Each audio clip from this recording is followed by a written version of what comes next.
Hi everyone, and thanks for joining us. Gaussian elimination with back substitution. That's a pretty tricky concept and it's a lot to take in. But I'm going to explain it nice and clearly, all the way through, everything you need to know. What is Gaussian elimination? How do you construct an augmented matrix? What is this row echelon form thing? Elementary row operations? It's too much. These are some of the things I'm going to take you through. So let's get into it.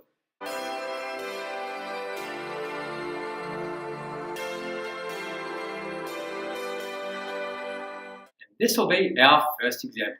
We're going to start with a system of two linear equations in two variables x and y. This can often be called a 2x2 system. So what do?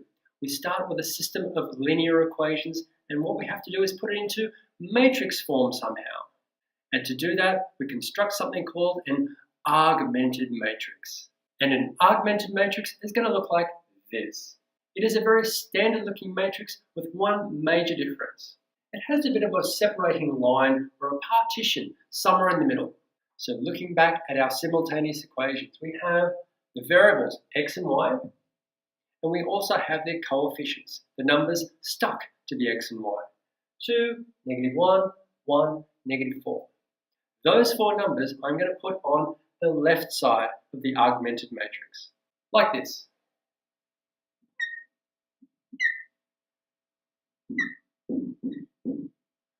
And the two numbers on the right-hand side of the simultaneous equations, 5 and 6, they are called the constants because they are not stuck to any variables. They're going to go on the right side of this augmented matrix, like this. So that is the first part done. We have taken our simultaneous equations, put them into a special matrix called an augmented matrix, and we are now ready to go. So we will be doing a process called Gaussian elimination with back substitution. Gaussian elimination is a process in which we go from this augmented matrix to a more simplified form called row echelon form. We will now just give you a quick visual demonstration as to what that process will look like. We start with our augmented matrix, and we're going to imagine that these blue stars or asterisks can actually be any number. The first thing we need to do is to turn this number here into a 1, like so. We then use that 1 to turn this number into a 0. And the final step is to turn this into a 1 and finish. Once we have this 1, 0, 1 format, we are actually in row echelon form and we have finished the Gaussian elimination process. Let's go back to our example and give it a try. The process of Gaussian elimination is a process where you can do 3 different types of strategies. Our 3 strategies are actually called the elementary row operations. The first thing we want is actually to get a 1 there where that 2 is. To get that 1 up there, we are actually going to use the first strategy we're allowed to use in Gaussian elimination. Here it is. Any 2 rows in an augmented matrix can be interchanged or swapped at any time. So let's use that process of interchanging 2 rows here. Because if we do, we will get a 1 up here, which is what we wanted. So as we move through this example, we are always going to have 2 rows. And I'm going to label them like this. Row 1 and row 2. That's going to come in handy as we go along. To interchange the 2 rows, I'm going to make the first row into row 2. And I'm going to make the second row into row 1. And writing what you are doing to each row on the right side of the matrix in that manner is a very good practice to get into. So make sure you do it. Now let's do it.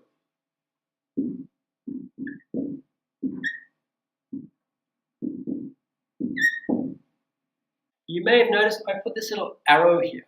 I did that on purpose. I did not put an equal sign. These 2 matrices are not matrices that are equal. But if I take this matrix and write it as a system of equations, and I take this matrix and I write it as another system of equations, then those 2 systems of equations will have the same solution, the x and y.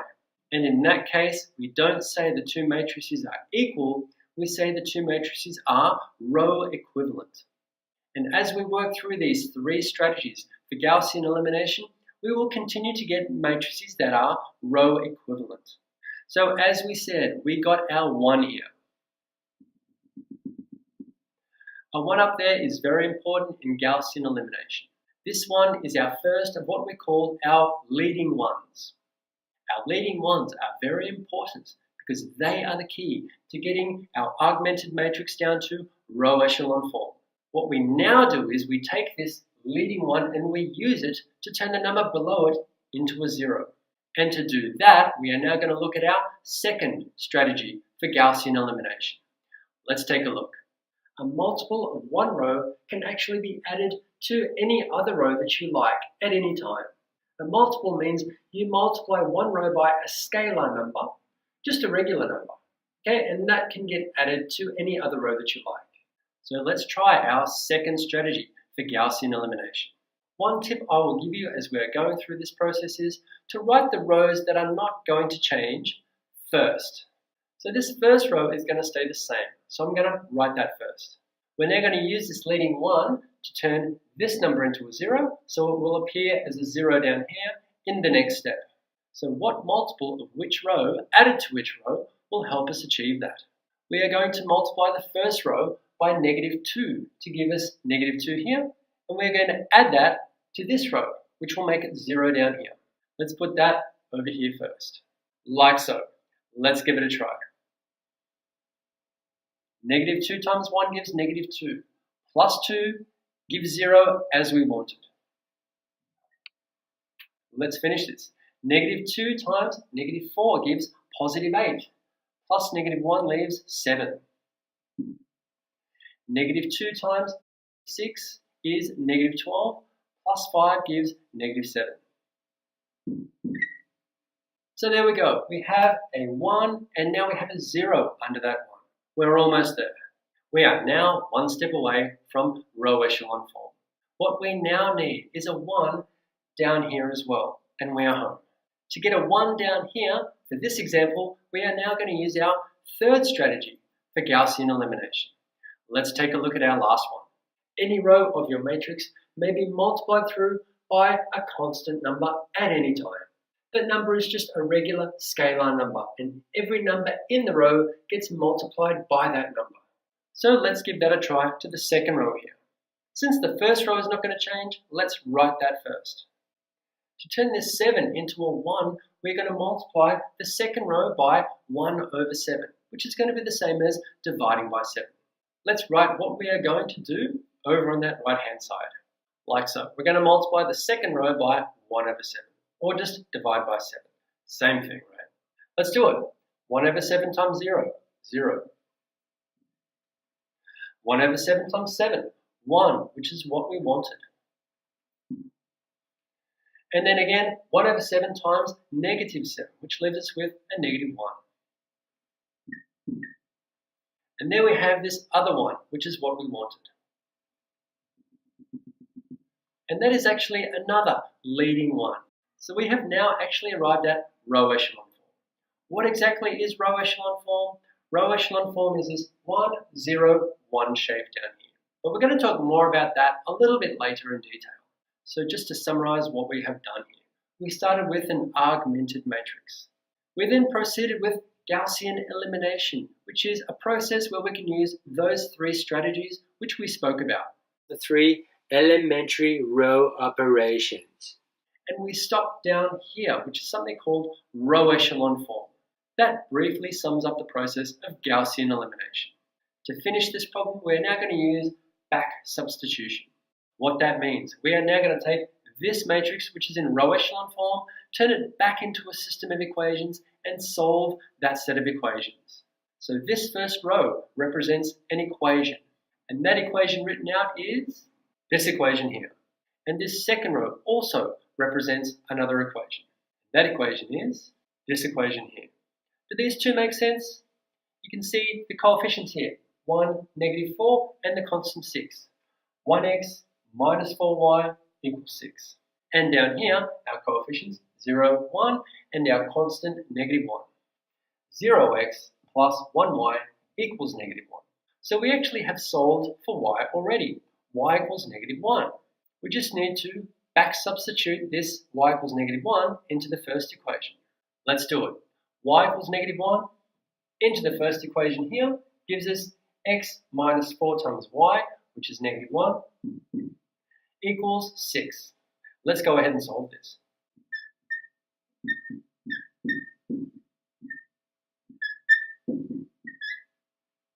There we go, we get x equals 2. To present our solution, we can simply stop here and highlight our x and y values.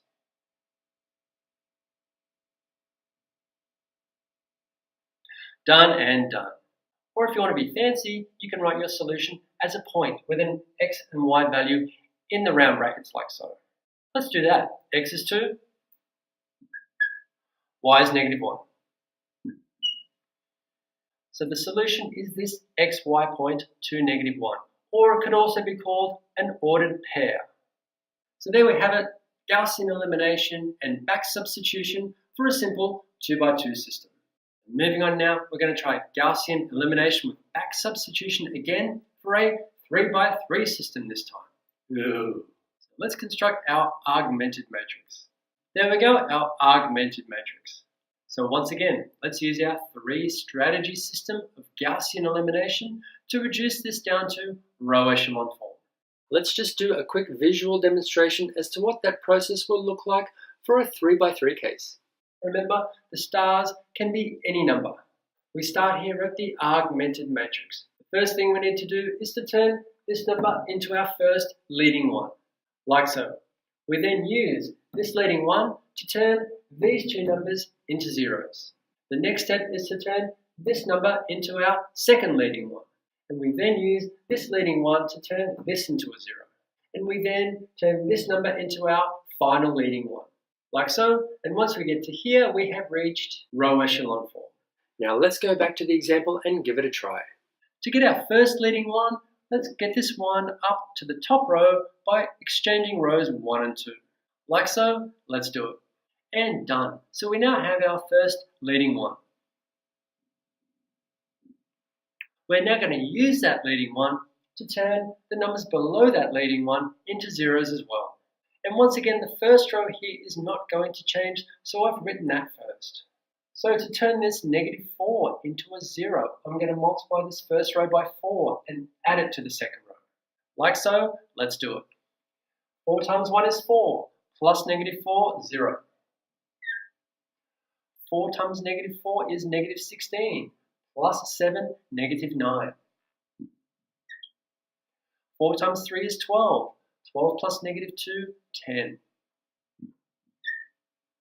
4 times -8 is -32, plus -7 is -39. And to turn this 3 into a 0, I'm going to multiply the first row by -3 and then add the third row. Like so, let's do it.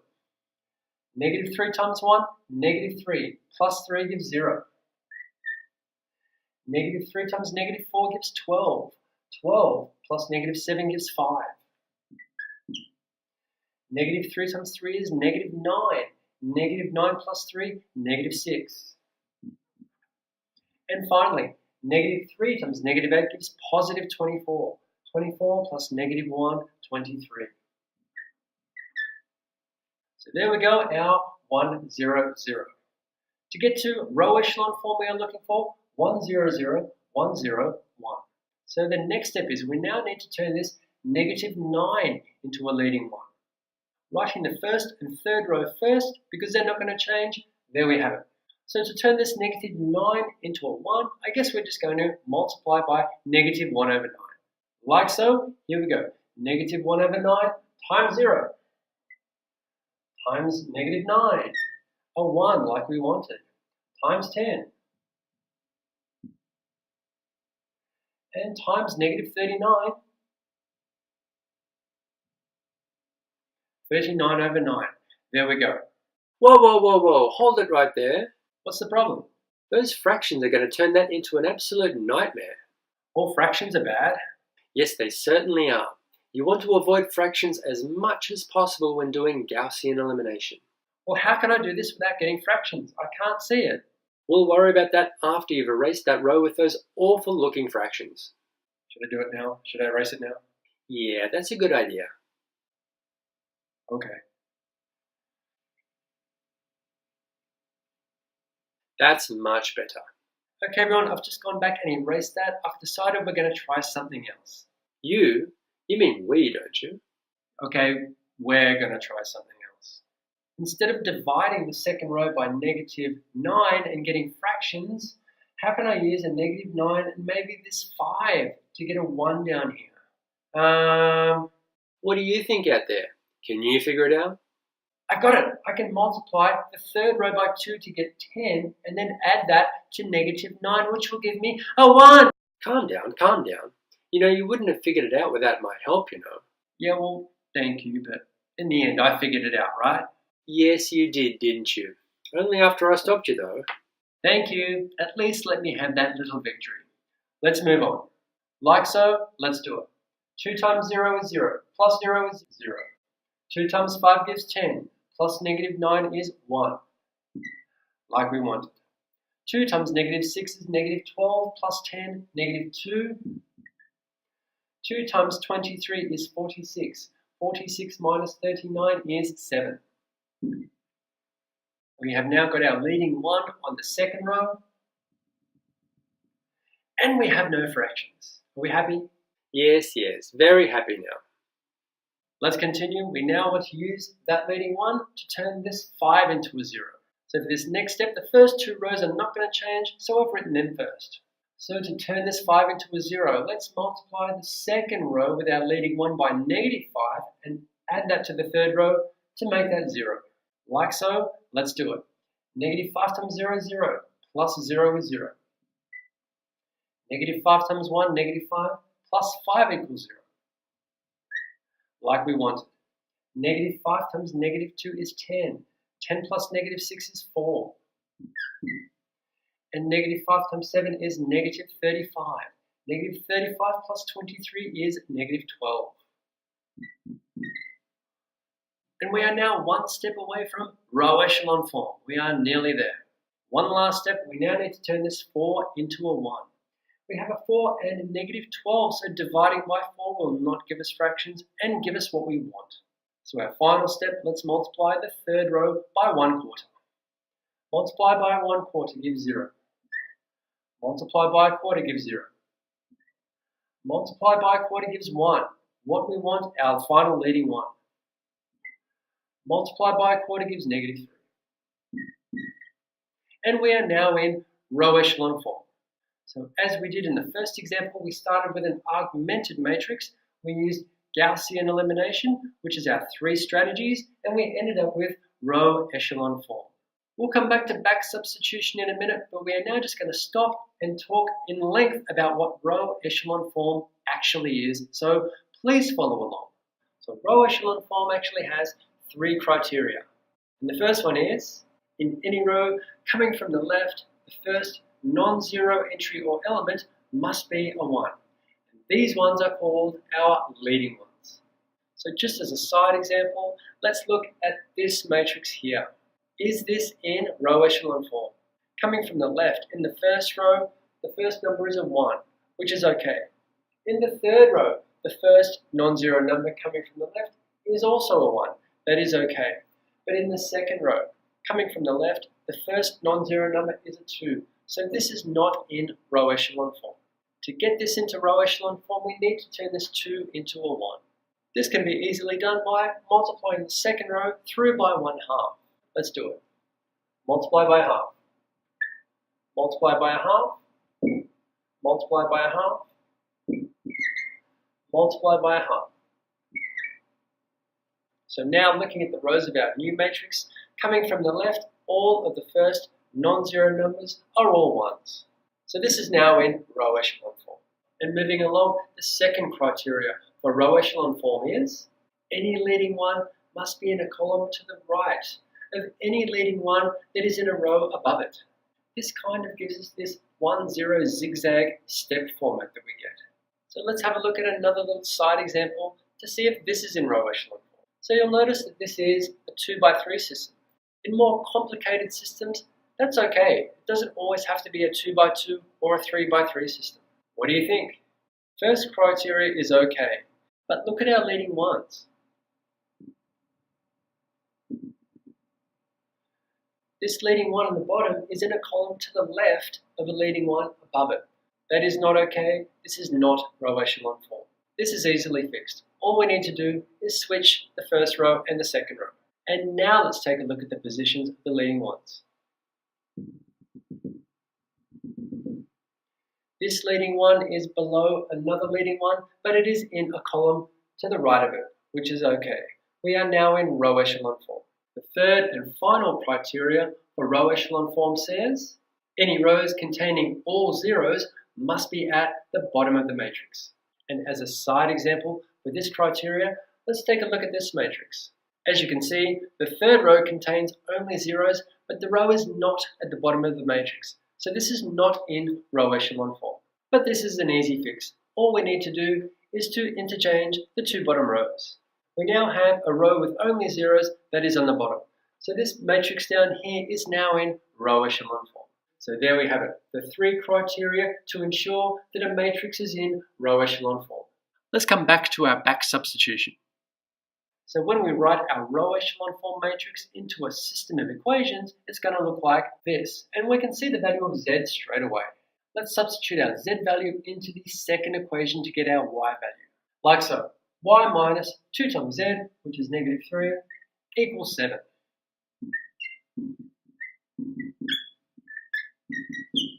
Gives us y equals 1. Let's now take our y and our z value and substitute them back into the first equation like this. X minus 4y plus 3z equals -8.